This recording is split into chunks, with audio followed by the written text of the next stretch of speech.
Hello, everybody, and welcome to the Sensibly Cynical podcast. My name is Sean, and today's guest is Ross Flora. He is coming back to the Sensibly Cynical podcast today, so stoked to talk to him again. Shoulder of Giants is his EP. It was released on the 15th of July, so just a little over 2 weeks. But anyways, awesome guy, great EP. Check it out. 7 songs on the EP. So without further ado, here's my chat with Ross Flora. All right, joining me for the second time, singer, songwriter, and producer, Ross Flora. What's going on, man? Hey, I'm hanging in there. How are you doing? I'm doing well. I didn't scare you off. Holy shit. Right. No. I thought I was going to scare you off, man. Well, yeah. Congratulations on all your success. Hey, well, thank you. It's been a lot of fun and getting the EP out there. I'm already looking forward to the next one. So yeah, well, talk about the EP, man. It just dropped a week and change ago. Yep. Friday the 15th. So July 15th it came out, and so yeah, it's been a lot of fun. Been playing all the songs, and it's nice for all my friends and family and fans out there to finally get to hear some music, that I've made. And, yeah. So they're all having a good time with it. So that's all that matters to me. So. Mm-hmm. Shoulder of Giants. Everyone should stream it immediately. Yeah. Like you can stream it and listen to this at the same time if you really wanted to. Yeah, that's possible, right? It is. So I know we talked, I already joked around about it, but in all seriousness, we remember when we talked about old country versus new country, that got a lot of traction, that video. I feel like this EP, you ended up, because you told me it was kind of, I figured the direction you were going to go when you were like, that's the way I'm going to go. So it is kind of new country, right? This release. Sort of. I mean, it doesn't have like electronic drums in it, which a lot of the new stuff does nowadays. But but yeah, I like to think of it. It's got a little everything in there. I learned to play pedal steel for this thing, so that's. Oh yeah. I mean, they still use that in new country a little bit, but that's old timey there. And, yeah. Well, talk about the process, man. Was it? Did it come together smoothly? Talk about the origins of it. Pretty easily. I'd say the way all the songs were made was I'd write them. I put down some scratch tracks, which meant some tracks we're gonna redo later on just to get the vibe of the song. And I'd take them over to my buddy Jeremy Pearl's house, and he'd put down some drums. And yeah, I was like, all right, at that point, then we'd lock in the song and what direction we were going with it. And then from there, I'd bring it back here and just start the long hours of, putting it together and finding the puzzle pieces that fit really. So. Yeah. Well, you had a collab on one of them, right? Sky Ain't Falling. Talk about how how was that collaboration? How'd that all start? You and Emily. Yeah. So Emily and I have been friends for almost a decade now. We both moved to Nashville about the same time, about a decade ago. And she's just always, been a good friend, and, she's one of my best friends. And yeah, I was like, hey, and she's got one of the greatest voices I've ever heard in my life. So I was like, I'm lucky I get to play with her a couple times a week, every week, And so, so I'm lucky to be able to do that. But I'd written this song with Sienna Paglia, and that was another Dead Horse artist. Okay. We'd written that song, and I was like, do you mind if I have my friend cut it? I'd like to have, Emily on a track with me. Right. Sure. Yeah. Just whenever smooth. Emily came in, nailed the song in like 3 takes. Yeah. Cold. So, yeah. But friends in high places. That's what it sounds like. Yeah. Oh, yeah. Well, extremely talented friends. That's for sure. Hey, man. Well, I know you got a beer. Let's toast to your debut EP. You want to toast? Cheers. Got it. Yeah. Cheers, y'all. Ting, ting. You're already working. What's this? You already said you're working on the second one? Yeah, I mean, the train's rolling. So I'm itching to get another one out there, But how's the buzz been locally? I know I read a few articles, right? How's the buzz been? How's the what been? Like the buzz, like the reaction. Oh, yeah. It's been great. Like I say, it's my first, release of multiple songs on an album. So, it's coming along. I'm looking to book a tour. We're getting some good feedback from like festivals and whatnot. Mm-hmm. Nothing like in stone yet, but we're getting a lot of getting through the first couple layers of booking there. Mm-hmm. So that's going great. So when you were on the podcast just in May, did you already have this vision created? Yes, for the most part, I had the direction that was going to go in. So I kind of knew what it was going to sound like. A lot of that work, though, I mean, I'd say 60% of the work went on after I talked to you last 2 months. Yeah, ago. You were like, all right, we gotta speed this up so I can come back on here. right. So, yeah. I just I was learning so much with every hour I'd spend in front of the console. It was just like, right. Like I learned something new, and it was kind of good that it kind of was all kind of the base plans, the rough drafts were laid out, but all that final parts and all that were done pretty close to each other. I'm glad I kind of did that because even since that point, I've learned a ton of new stuff, and it would have, completely, some songs would have sounded different with some of the things I'm just learning constantly, and so yeah. Talk about the team that's around you. I know you said you're touring. Do you have any dates lined up, or talk about what you got going on promoting it?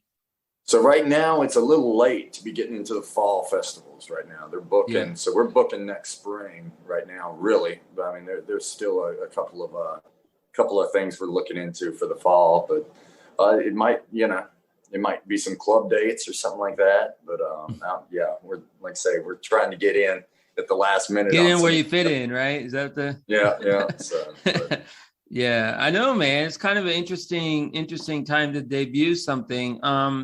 I know we talked about Sky and Falling. Is there another song on there that you have heard feedback from? Like it could stand out to be like, I wouldn't say a single of sorts, but you know what I mean? Like, is there a song that you've received feedback more than others? Grass is Greener is the song that everybody that I've heard back from the most, is what people love the most. Which works for me. I love that. Well, talk about that song, man. Like what was the vision behind it? Yeah, it was just so at my age, I'm 32 years old. I'm the first person in my family, the first guy in my family for generations that isn't working on a farm at this point in my life, and and there's no, basically, other than my dad isn't a lifetime farmer, and I just there's a simplicity and beauty to that life that I wish I had, and I romanticize about a lot. Right. And I miss it a lot. Not being, my farm's back in Virginia, and obviously out here in Nashville doing things. Right. Can't make it back to work there all the time, and it's so I wrote that song. It's a song about just knowing what you got. I know what I have, and I know that the grass is greener there. I'm not looking for, a sweeter place, because to me there is none other than down in that holler, on the farm way back in the backwoods. Well, what was your family's reaction when you told them that you wanted to, take this singing thing seriously? What was their reaction? No, they were all about it. I'd been singing with them since I was a little kid. That was the first memories I have, or singing with them in church and stuff. Mm-hmm. Dad teaching me harmony, singing along congregation, that kind of thing, like standing up on the back pew and all that. Right. So I've been singing. They was always encouraged, and just as long as I did it right and gave it everything I had. And, they had a couple requirements, like get through college, and do that, have a fallback plan, especially for those first couple years. Right. It's like, you never know. You could be amazing, and you don't end up doing anything in this town and beat you out. So with that in mind, though, lucky and by the grace of God, I've been here, and feel like I'm kind of over that initial hump of getting, booted out of town. But like I've set up a good foundation here. Yeah. Looking forward to the rest of my life here. So. Are you looking to branch out out of Nashville? Like, what are you just going to tour the town? What locations are you looking at? Oh, I mean, tours are so expensive right now with it, on top of gas money, that's gone up. Yeah. I mean, that alone is hard to make a living at. But so I mean, a large foundation or a large base of it will be probably a lot of listening rooms and stuff around here. I hope Sure. Here in Nashville, but I love all these little cities. I used to be in bands where I was just a lead player and a backup vocalist, and tour up and down, everywhere east of the Mississippi and some parts, into Texas and, some of the Midwest there, a little bit further west, Midwest. But, right. Yeah. So yeah, I'd be looking for, anywhere around the world. And my branding company and my team is all from, they're based. Yeah. They're Australian. They're based here in Nashville, but they're right. But there's a lot of ties to a lot of Australian artists. If I could ever get over there, that would be amazing. Well, hey, I mean, Sid, who doesn't love the Aussies? I know, right? Yeah. The good old people. Hey, right. I always want to go to. I think Sydney would be pretty cool.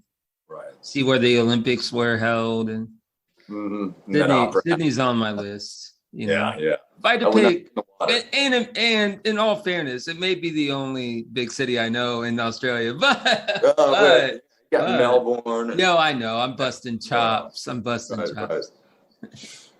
No, I'm from Florida, where we have a different Melbourne, and I always make that joke. But so you said that you're not gonna take a break, Ross? I mean, you're pumping them out, Cannonball. You said you're gonna go right back in. Are you tired or anything? No, not really. I mean, I moved into a new place and all that, and just renting, here in town. Time for a different change of scenery in terms of the town. But so I did have like a 3-week period there where I hadn't gotten my studio set up or anything, and it was like killing me there. I was like, man, I'm just itching to get back in, because I did do a little marathon run right there before the deadline to get this EP ready, and so I was like, okay, good. I need like a week off. I need a break from just recording all the time and messing around with Pro Tools all the time, and then so yeah. But I'm itching now. So. But that's not why you move here, is to be immersed in it all the time. Right. I know, right? Nashville. I mean, what else is there to do in Nashville besides drink and play music? Amen. Right. You know what I mean? Hey, yes, I do. Yep. You're like, yes, I do. I know it 10 times fold. Yeah. It was great. It's great having you on, man. And, is there someone like in the scene that you think should get noticed that maybe he's not getting enough notice, or anybody that you can point to as in like an up and comer? I mean, somebody that always blows my mind that nobody knows about is, or the majority of the mainstream doesn't know about, is that Jason Isbell guy. But I mean, he's not an up and comer. He's there, but he's my favorite artist that's out there these days, especially my favorite writer. So right. I wish he got noticed. I wish people would know his songs whenever I covered them every once in a while. And nobody goes crazy, and some people walk out of the club. I'm like, what? Like, gotta have, Yeah. Oh, people know him, but it's just he's not mainstream at all. He doesn't want to be mainstream, but I think I've actually heard the name. I'm just gonna think I have. Yeah. Well, he wrote. That name sounds familiar. Yeah, that guy. Yeah. There you go. But, yeah, he wrote that "Cover Me Up" song that Morgan Wallen covered. And yeah. And all that. So yeah, his version is a little different and a little better, if I may say so myself. By the way, with you and that, Emily, how long did that take? Did you spend a while on that, or was it just? I know you talked about it briefly, but was it just something that you guys had like the same vision? So I recorded all the parts and had the melody down. And she just came in. Yeah. I mean, again, we played together so long. I was like, this melody, she'll be able to kill this. And I know what her high notes. I know her range very well. Again, we logged 1,500 gigs together at least, in the last couple of years. So yeah, like, I mean, I know her almost as well as I know my own voice, you know, and it's the same way with Cash, you know, I know. Yeah. Cash was awesome to have on the podcast. Yeah. She was awesome. Yeah, that was, I think I didn't even know how close y'all were as in like friends and stuff. And then like y'all came on right back to back. That was pretty good. Yeah. So yeah. I don't even know if that was, but like I didn't even know. I just was like, Danielle was like, who's coming on? I was like, all right, you know. She's always sending me artists and stuff, you know. Yeah. And I was like, oh yeah, Ross wants to come back. Why not? You know? Yeah. Sure. I'm really happy for your success, man. Oh, thank you. And I appreciate you coming back on the podcast, man. By the way, what kind of beer are you drinking? I got some Modelo's right now. Some good summer beers, you know. You're a beer guy, right? I know we talked about last time. Yeah. Just a little bit, right? A little bit. You know, yeah. But yeah. Do you play in pubs and stuff, like small like bars? Is that a big thing? Yeah. I like to have a mixture. There aren't too many of them left in Nashville, but yeah, I used to play this place. It was my home base was a spot called Benchmark down 2nd Avenue, where I got my first gig in town, and I continue to play there. Sometimes I played there over the years 5 times a week. 5 gigs a week were in there. Right. So, you know, and then I always had like a Tuesday night where it was always the deadest night of the week, you know, and I liked it that way. And that was very pubby. If anybody listening has ever been to Benchmark before it shut down 2nd Avenue in Nashville, it was really like a pub, and it was the place, huh? It wasn't super small, but it wasn't, you know, it was just a 1 floor, you know, 2 rooms, you know, and it was just yeah. Like if you go on YouTube, and you know, I like the bands that, you know, they're huge bands, but they'll play in like some garage somewhere. I love things like that. Like I don't know if you know you know the band I'm about to say, but I mean, Newfound Glory. Yeah. I mean, everyone knows them, but I didn't know if you follow that type of music. But if you go on YouTube and you put like Newfound Glory in, Dress to Kill is one of their main songs. And like if you put them in, like if you put that video in, it's put like live. Yeah. Bro, they're literally playing in a fucking like garage. That's nuts. And they have some random fan. It's like a birthday party. Yeah. You know, and they're rich people and they probably paid them, you know, 6 figures or something. But, you know, they probably, I mean, why else would they play for a birthday party? Right. You have to be big ballers to get. I mean, they probably wouldn't do it for anything less than 6. Some random party. Yeah. Right. Set up and stuff. And they had some random guy be the drummer. Like they didn't know his name until we got up there. The video is great. It's like, what's your name? Ash Nash. You should watch the video. It's classic. Yeah. I gotta see this.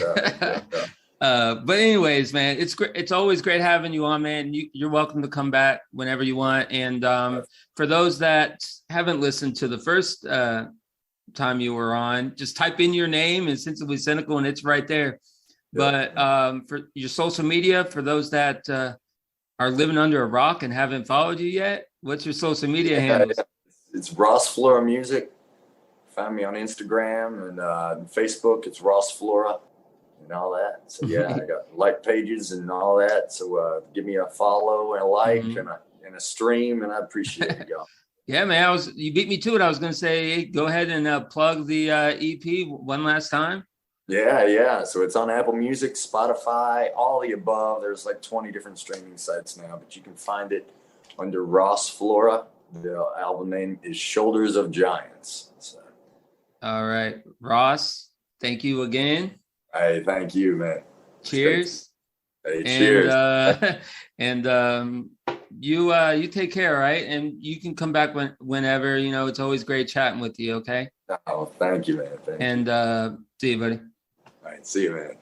There you go, ladies and gentlemen. That was Ross Flora. His EP, once again, Shoulders of Giants, is available now for streaming everywhere. This is episode 196. We are 4 from 200, and I'm so stoked about that. So if you want to be on the podcast, send me a congratulations message. You know, you can DM me email the podcast, sensiblycynicalpodcast@gmail.com. Our Twitter is @cynicalsensibly. Instagram is Sensibly Cynical Pod. You can check out our Facebook page. Please subscribe to the podcast. We are available wherever you get them. And once again, please stay safe and take care.